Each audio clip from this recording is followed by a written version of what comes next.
कुमारी शैलजा ने तो आरोप लगाया कि टिकटों का सही बंटवारा नहीं हुआ। हिसार जिले में कुलदीप बिश्नोई जी भाजपा ज्वाइन करके कांग्रेस जीत गई। किरण चौधरी जी ने लेट कर दिया। किरण चौधरी पहले बीजेपी ज्वाइन कर लेती तो भिवानी सीट भी जीतते। तो टिकट की अगर बात करें तो फिर क्या कुछ लगता है कि टिकट मिलेगी, क्योंकि कह रहे हैं कि मेरिट के आधार पे सर्वे करवा के टिकट दी जाएगी। कैप्टन अभिमन्यु जी ने बिल्डिंगें बड़ी बड़ी बनवाई क्योंकि उनको कमीशन मिल जाता था बिल्डिंग में। 5-5 करोड़ रुपए के हॉस्पिटल के फंड पास करवा दिए। हॉस्पिटल बन गया 5 करोड़ का। कैप्टन साहब के घर कमीशन पहुंच गया 30%। कमाल की बात है, 5 करोड़ के हॉस्पिटल में कोई आपको डिस्प्रिन की गोली देने वाला तक नहीं है। नारनौंद की बात करते हैं तो यहाँ से जेजेपी का विधायक है राम कुमार गौतम जी, तो फिर काम कुम हुए हैं उनके, उसमें कुछ नहीं। बहुत बड़े पैमाने पे भ्रष्टाचार का खेल खेला जा रहा है और इसमें हमारे जो नारनौंद से सरकार से जुड़े हुए जो नेता हैं वो खुला कमीशन उन अधिकारियों से लेते हैं।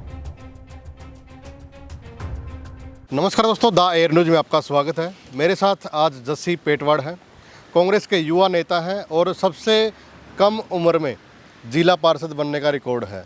और अब चर्चा में इसलिए है क्योंकि लोकसभा चुनाव हुआ है और नारनौंद जो हलके ने कमाल किया है, तो सबसे ज़्यादा मार्जिन नारनौंद हलके ने दिया है। जयप्रकाश जेपी को सांसद बनाने में बड़ा योगदान दिया है।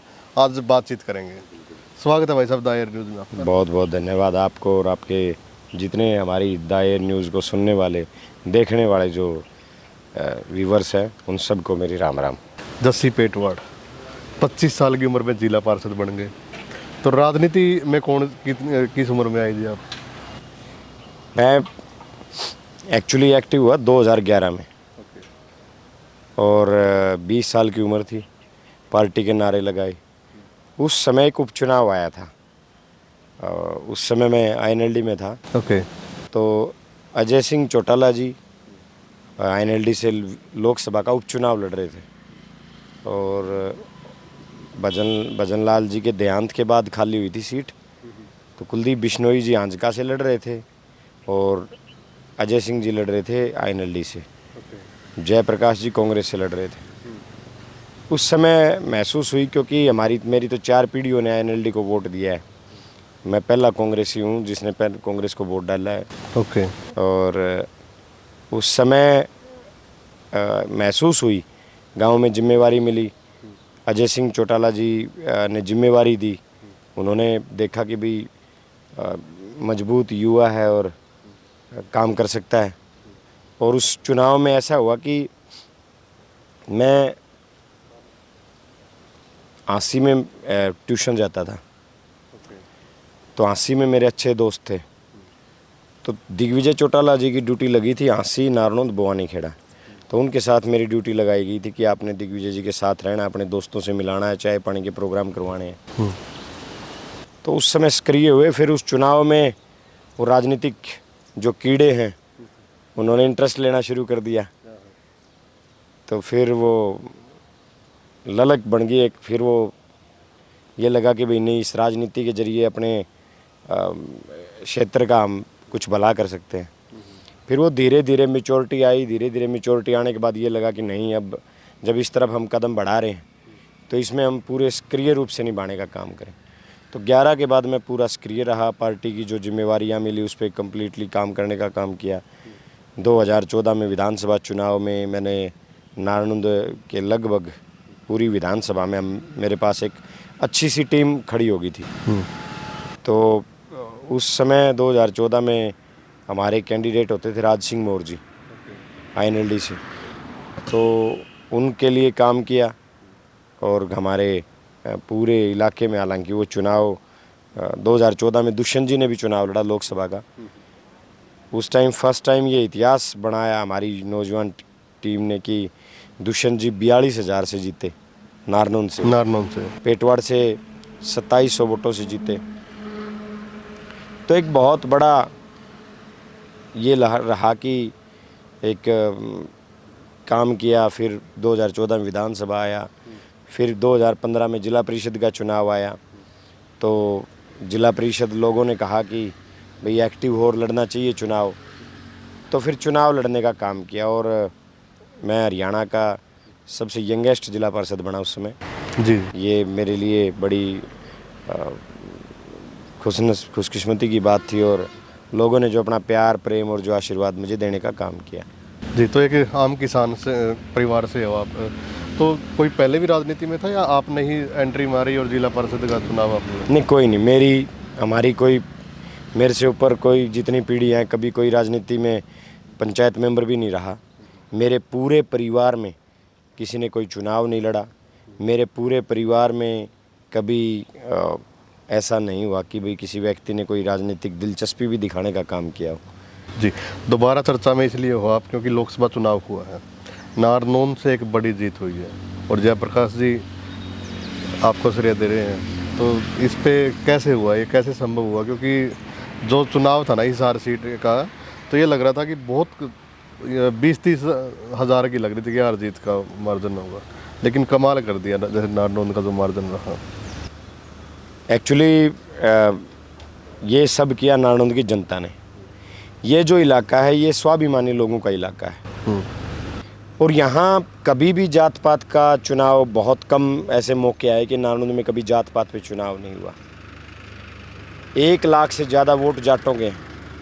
पिछले 5 टर्म उठा लो, 3 बार ब्राह्मण को एमएलए बनाने का काम किया है।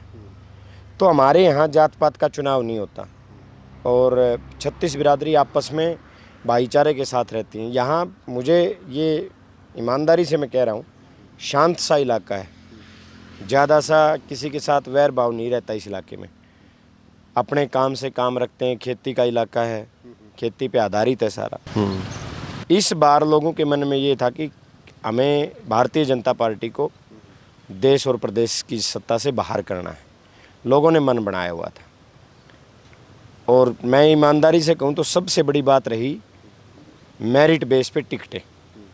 जो मेरिट बेस पे टिकटें बांटी गई, राहुल गांधी जी ने, खड़गे जी ने, भूपेंद्र सिंह हुड्डा जी ने, चौधरी उदयभान जी ने जो मेरिट पे टिकटें बांटी हैं, जो सर्वे के आधार पे टिकटें बांटी हैं, ये सबसे बड़ा योगदान उनका है। हमारे इलाके के लोग चाहते थे कि जयप्रकाश जी जैसा कोई संघर्षशील, जिताऊ और टिकाऊ उम्मीदवार आए। पार्टी ने जयप्रकाश जी को उम्मीदवार बनाने का ऐलान किया, और मैं तो आज मेरे कल ही धन्यवादी दौरे कंप्लीट हुए हैं 60 के 60 गांव के। मैं बड़ा खुशनसीब समझता हूं कि मैं इन लोगों के बीच हूं, कि मैंने यहाँ जन्म लिया है।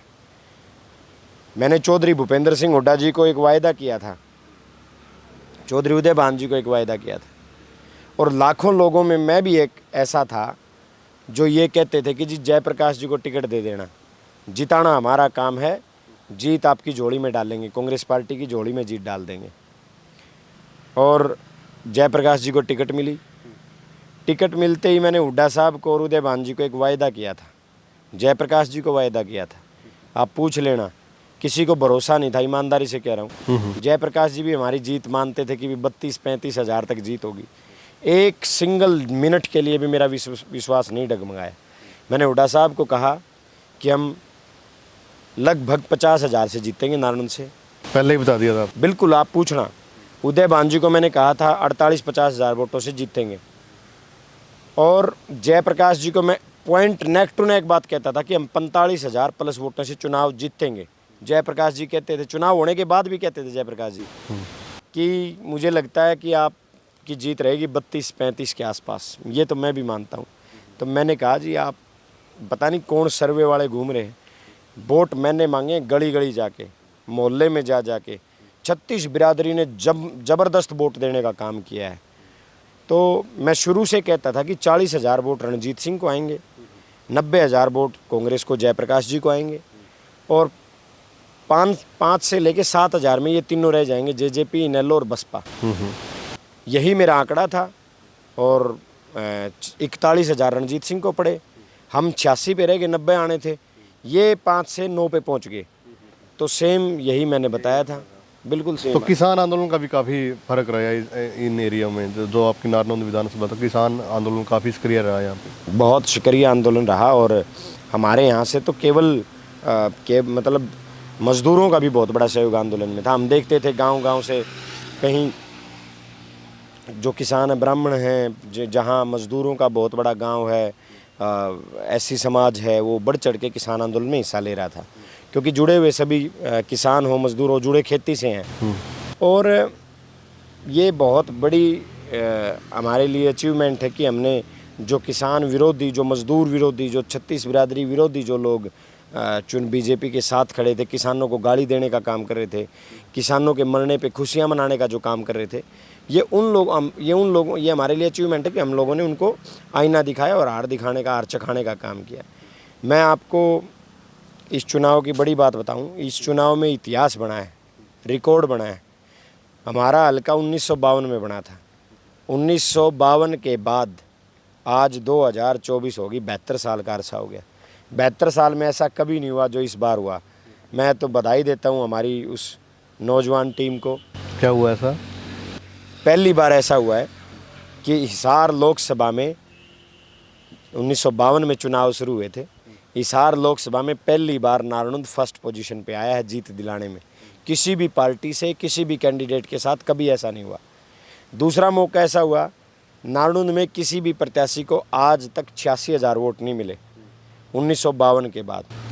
पहला अवसर ऐसा आया कि नारायण की लोगों ने जयप्रकाश जी को 86,144 वोट देने का काम किया।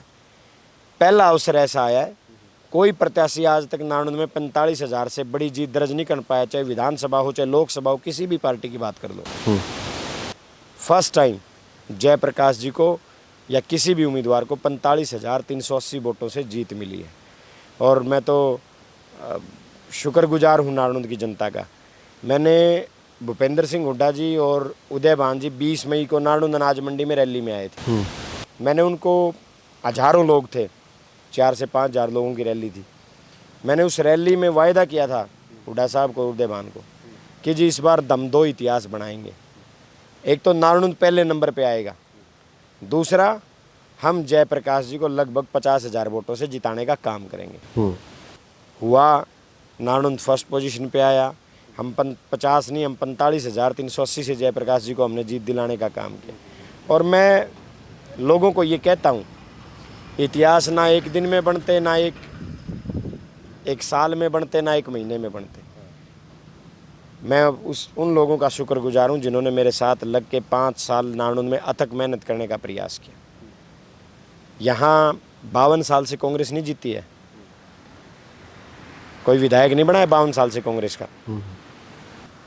कांग्रेस विचारधारा का ये हल्का ही नहीं है, ये विधानसभा है ही नहीं कांग्रेस की विचारधारा की। तो अब की बार इस बार ये बस ये है कि जिस दिन विधानसभा के चुनाव खत्म हुए, हुड्डा साहब का, दीपेंद्र जी के मैसेज आने शुरू हुए कि भाई आप हमारे साथ जुड़ो, हमें ज़रूरत है, भारतीय जनता पार्टी को हराने के लिए हम सबको एक होना पड़ेगा।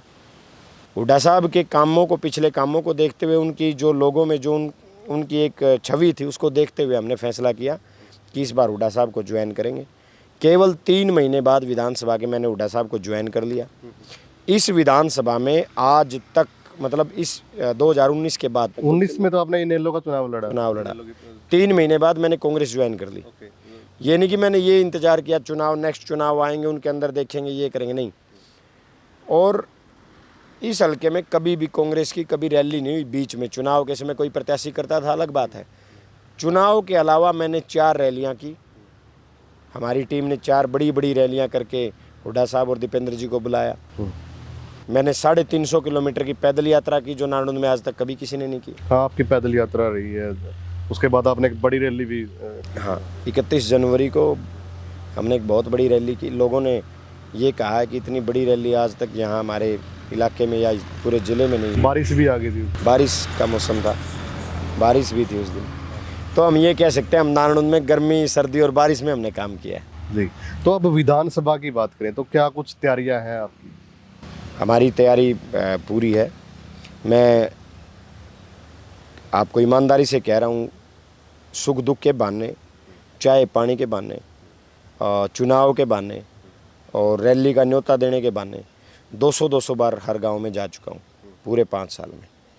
और आज भी मैं 22 गांव में जाके आया हूँ, सुख दुख के बहाने, जहाँ बैठना होता है, जहाँ अपनी भावनाएं व्यक्त करनी होती हैं जब हमारे किसी परिवार में दुख आ जाता है। तो हमारी पूरी तैयारी, हमारी बूथ पे पूरी की पूरी टीम है, 50-50 लोगों की टीम हमारे पास बूथ पे तैयार हो चुकी है।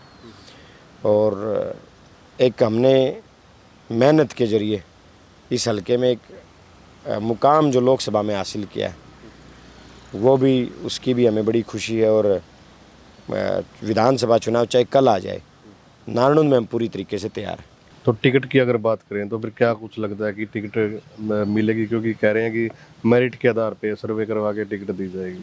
हम तो चाहते हैं हरियाणा में अगर कांग्रेस को सरकार बनानी है तो मेरिट बेस्ड टिकटें देनी होंगी, सर्वे आधार पे टिकटें देनी होंगी। लोकसभा में चुनाव डिक्लेयर होने के बाद हम केवल एक सीट जीतने के ऊपर थे, केवल एक रोहतक की सीट की लोग कहते थे, 9 सीट बीजेपी जीतने की पोजीशन में थी। हुड्डा साहब ने एक जस्ट चुनाव से 1 महीने पहले 25 मई को वोटिंग हुई, 25 अप्रैल को जो लिस्ट आई, 10 के 10 प्रत्याशी ऐसे आए जो सर्वे के आधार पे जिनको टिकटें मिली, मेरिट के आधार पे जिनको टिकटें मिली, और उन बड़े बड़े लोगों की टिकटें कट गई जो 2-2, 3-3 लाख वोटों से हार रहे थे सर्वे में, जो हार बिल्कुल उनकी हार तय थी। तो सर्वे पे टिकटें मिलनी चाहिए। अगर मेरा नाम सर्वे में नहीं है तो मुझे पीछे हट जाना चाहिए और जिस प्रत्याशी को टिकट मिले उसकी मदद करनी चाहिए। यही दूसरे के साथ होना चाहिए। सर्वे में जो उम्मीदवार जिताऊ है उसको टिकट दो, क्योंकि आज भी लोकसभा के चुनाव में वो जिस लहर की हम बात कर रहे हैं वो लहर नहीं है। 44 सीटों पे बीजेपी जीती है, 46 सीटों पे कांग्रेस इंडिया गठबंधन जीता है। तो लहर कहीं एक तरफा लहर नज़र नहीं आ रही। हमारी जीत इतनी बड़ी इसलिए हुई क्योंकि हमने 5 साल से लगातार लोगों के बीच रह के मेहनत करने का काम किया है। नहीं तो 44 और 46 का आंकड़ा, ये तो लहर तो इसमें कहीं नज़र नहीं आ रही।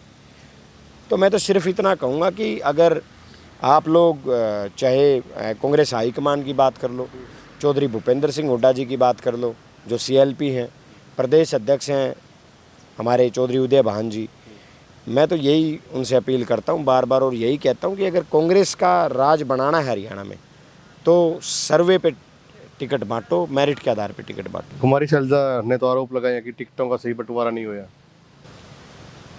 बिल्कुल उनके निजी विचार हो सकते हैं और ये तो बहुत गलत है। पूरा हरियाणा 36 बिरादरी के लोग, नेताओं के कहने से क्या होता है, लोगों में जाओ। लोकतंत्र में तो जनता सबसे बड़ी ताकत है, जनता ही नेता को बनाती है। आप जाओ, आप पूरी जनता में जाके पता करो कि 10 की 10 सीटें किस बेस पे मिली। जो लोग 7 लाख से आ रहे वो 40,000 से हार रहे हैं, जो लोग 5.5 लाख से आ रहे वो 35,000 से आ रहे हैं। जो सीट हम 3.25 लाख से 3.25 नहीं, सॉरी, यहाँ तो कांग्रेस की जमानत जब्त हुई थी पिछले चुनाव में।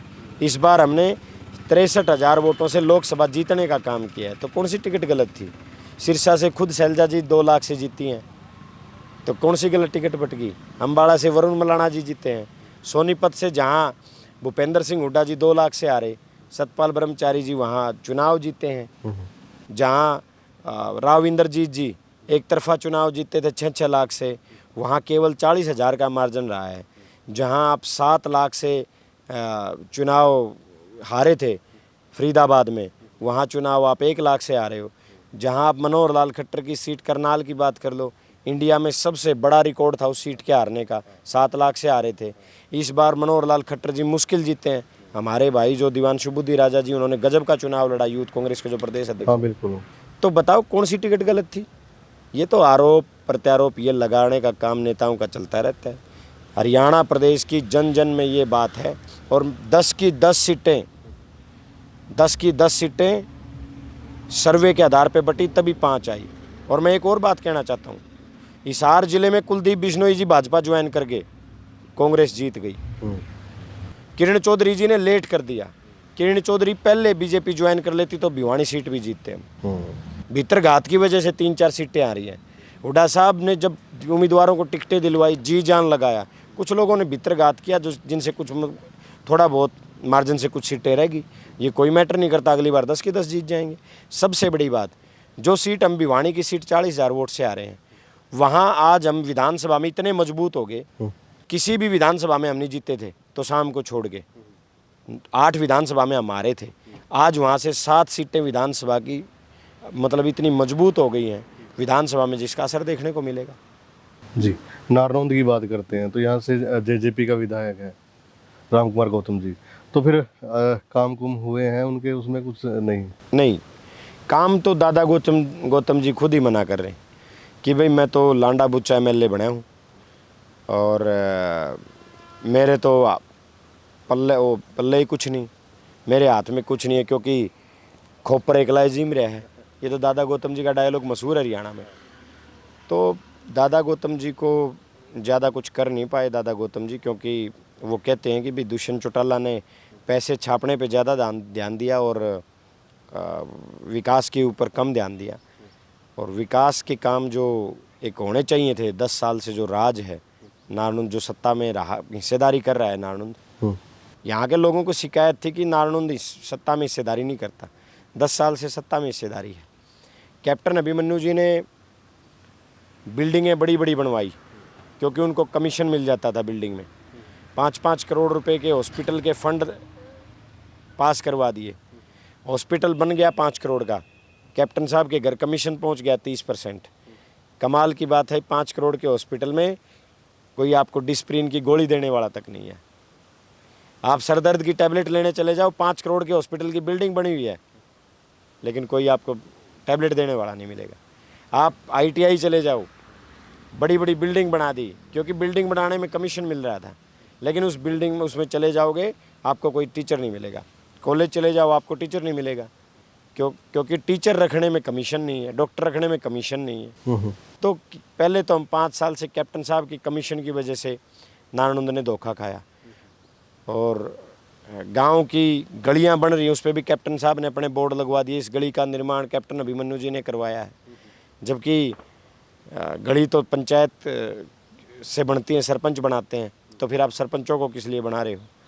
और 10-5 साल दादा गौतम जी तो दूर से ही हाथ जोड़ के कह देते हैं भाई मेरे हाथ में कुछ नहीं है, मैं तो खाम खा का MLA बन गया। हाँ, विधानसभा में देखते हैं पीछे पड़े रहते हैं दुष्यंत चौटाला के।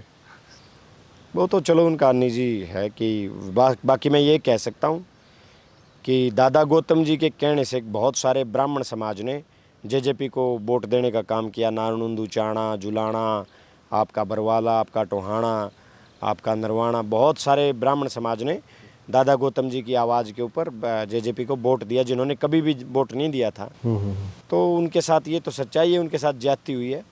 और लेकिन ये तो दुष्यंत चौटाला जी हैं, वो तो उनका ध्यान पैसे कमाने में ज़्यादा रहा, तो वो तो उनका पर्सनली और निजी मामला है। विजन क्या रहेगा, मतलब एक युवा हो आप, और अगर नारनौंद की जनता स्वीकार करती है तो क्या कुछ आप नारनौंद को देंगे?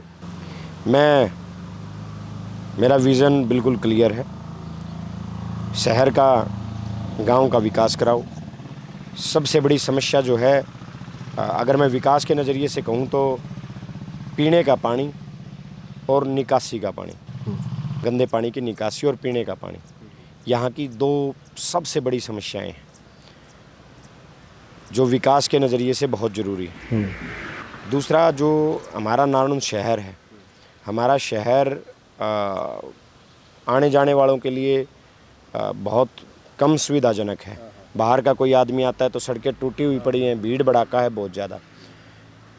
मेरे विज़न में 4 मैंने बाईपास, नारनौंद में जो 4 बाईपास बनने चाहिए, और हर गांव में पानी की निकासी का एक उचित प्रबंध होना चाहिए, जो कि है नहीं। सीवरेज व्यवस्था अच्छी नहीं है, क्योंकि जहां हमारे पशु, हमारी भैंसें, गायें जहां पानी पी रही हैं, उन्हीं जोड़ों में हमारा निकासी का या हमारा गंदा पानी जा रहा है, जिससे उन पशुओं में भी और जो उनका हम दूध पी रहे हैं उससे उन लोगों में भी बहुत बड़ी बीमारियां पनप रही हैं। ये एक बहुत बड़ा मुद्दा है हमारा, गंदे पानी की निकासी की एक अच्छी और प्लान्ड निकासी का प्रबंध कराना। पीने के पानी की समस्याएं बहुत सारे हमारे गांव में है। जो गांव के, जो ज़मीन के नीचे का पानी है वो ख़राब हो चुका है, स्मेल उस पानी में आती है, पीने लायक तो बहुत दूर की बात है। वो मतलब किसी पशु को या किसी वो छूने लायक भी नहीं है, इतनी स्मेल उन पानी में है। ये 2 मेरे, और मैंने इस बताए नारनौंद को 4 बाईपास, ये मुख्य मुद्दा विकास का है। हमारा। रही बात रोजगार, 10 साल से जिस तरीके से हरियाणा भुगत रहा है और नानुंद भी उसी में है। मैं तो ये कहता हूँ कि जो हरियाणा दिल्ली के 3 तरफ से घिरा हुआ है और दिल्ली एक देश की राजधानी है और इंडस्ट्रीज़ के हिसाब से भी बहुत बड़ा हब है दिल्ली, लाखों फैक्ट्रियाँ हैं दिल्ली में। तो जिस लिहाज से हमारे हरियाणा के नौजवानों को रोज़गार मिलना चाहिए था, मिला नहीं। जैसे कि आप बात कर सकते हैं गुड़गांव, खरखोदा, आपका सोनीपत, आपका दिल्ली, जितना हमारे से लगता हुआ इलाका है, ये सारी कंपनीज जो हैं ये सब्सिडी हमारी सरकार से ले रही हैं, ज़मीन हमारी सरकार प्रोवाइड करा रही है, बिजली हमारी सरकार प्रोवाइड करा रही है। जब रोज़गार की बात आती है तो रोज़गार हरियाणा के लोगों की बजाय गुजरात, बिहार के लोगों को ज़्यादा मिल रहा है। तो नारनौंद भी उससे अछूता नहीं है। नारनौंद में भी बेरोज़गारी का बहुत बड़ा आलम है। यहाँ नारनौंद में हर तीसरा मेरा जो नौजवान पढ़ा लिखा भाई है वो बेरोज़गार है। तो रोज़गार हमारे लिए सबसे बड़ा मुद्दा है। मैं जिस दिन 2024 में हुड्डा साहब की गवर्नमेंट बनेगी, कांग्रेस की गवर्नमेंट बनेगी, मैं हर नौजवान, पढ़े लिखे नौजवान साथी से ये वायदा करता हूँ कि मैं आपके लिए यहाँ रोज़गार लाने का भी काम करूँगा। ये हमारे 2 मुख्य चीज़ें हैं। तीसरा, ये जो शहर है ये ज़्यादा ना दिल्ली से दूर है ना ज़्यादा सोनीपत से दूर है, मतलब खरखोदा से ज़्यादा इंडस्ट्रियल एरिया से दूर नहीं है। हम अगर यहाँ कुछ ऐसा प्लान कर पाए कि कोई बड़ी फैक्ट्री, बड़ा कारखाना यहाँ लग जाए, जिसमें 500-700 हज़ार नौजवान साथियों को, यहीं के लोगों को रोज़गार मिल जाए, तो सपने बहुत संजो रखे हैं अपने शहर के लिए, अपनी विधानसभा के लिए। बिल्कुल देखते हैं कि क्या है, लेकिन मेरी विकास के हिसाब से पीने के पानी की व्यवस्था, निकासी की व्यवस्था और नौजवानों के लिए रोज़गार, ये मेरे लिए मेन है। दूसरा, बुढ़ापा पेंशन हुड्डा साहब ने कह रखा है 6,000 रुपये कांग्रेस की सरकार बनते ही मिलेगी। और जो कॉमन सी समस्याएं सबके लिए हैं, एक हमारे यहाँ जो तहसील में, सब डिवीज़न में जो भ्रष्टाचार एक बहुत बड़ा मुद्दा है, नारनौंद की मैं खासकर बात कर रहा हूँ। यहाँ आप बात करोगे ना तो बहुत बड़े पैमाने पे भ्रष्टाचार का खेल खेला जा रहा है। और इसमें हमारे जो नारनौंद से सरकार से जुड़े हुए जो नेता हैं वो खुला कमीशन उन अधिकारियों से लेते हैं और वो अधिकारी आम जन को तकलीफ़ दे रहे हैं। ये एक बड़ा मुद्दा है जिसे मुझे बिल्कुल जड़ से ख़त्म करना है और ऐसी व्यवस्था लोगों के लिए बनानी है कि लोगों को ना लाइन लगाने की ज़रूरत पड़े, ना लोगों को दर दर भटकना पड़े।